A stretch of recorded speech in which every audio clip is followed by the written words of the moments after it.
Cooking with carbon steel is much easier than you think, and I'm gonna show you how to use our carbon steel pan. So I'm gonna cook some chicken thighs on this pan. Chicken thighs are notorious for sticking to stainless steel, so we're gonna see how it does.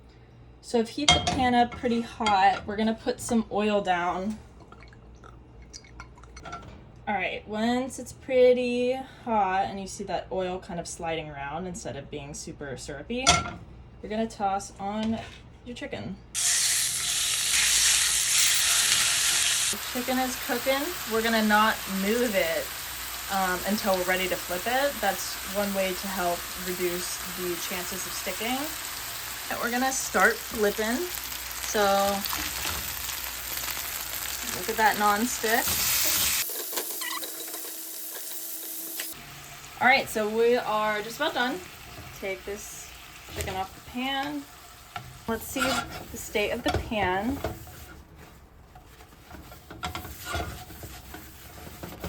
So we've got a pretty clean pan. We got like one little stick spot right there. We are gonna clean this in the sink. After you cook with carbon steel, the biggest thing is you don't want food left over and hiding within your seasoning. So I'm going to run my fingers across this cold now and see if I can feel any bits. Wash with soap and water. There's a common misconception that you can't use soap, but that's kind of left over from when soap used to have lye in it and vinegar, and soap really doesn't have that anymore. So you don't really have to worry about it, but you can just check the ingredients, make sure those two things are not in the soap that you're using, and you're good to use soap. So you can totally use the scrubby side. You won't really take the seasoning off, but if you scrub hard enough, you can. Best part is it'll build right back up every time you cook. So that's it. That's smooth now. That's all it took to get those little bits off.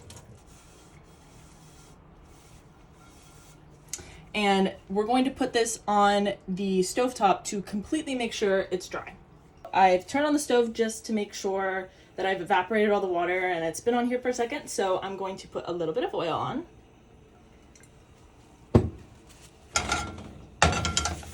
And you just spread the oil around.